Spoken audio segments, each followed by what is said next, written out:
اللہ فرما رہے میری رحمت سے مایوس نہ ہونا. کیوں؟ مایوسی کفر ہے. یعنی رسالت میں آپ صلی اللہ علیہ وآلہ وسلم سے ہم دور ہو گئے تو ہم کفر میں چلے گئے. اس لیے اللہ کی رحمت سے، رحمت للعالمین سے کبھی مایوس نہ ہونا. باوضو ہو کے رات کے پچھلے پہر حضور کی بارگاہ میں درود پاک کا تحفہ بھیج کے آپ دعا کر کے تو دیکھیں، اس در رسول سے مانگ کے تو دیکھیں.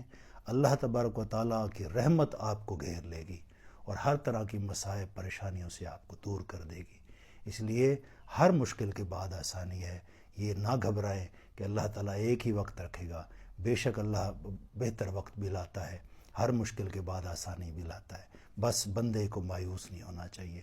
اور حضور علیہ الصلوۃ والسلام کی رحمت سے اور رسالت میں آپ صلی اللہ علیہ وآلہ وسلم کی ذات سے جڑ کے رہیں. سیرت نبی پڑھیں، حضور کے معمول پڑھیں. اللہ تعالیٰ آپ کو حضور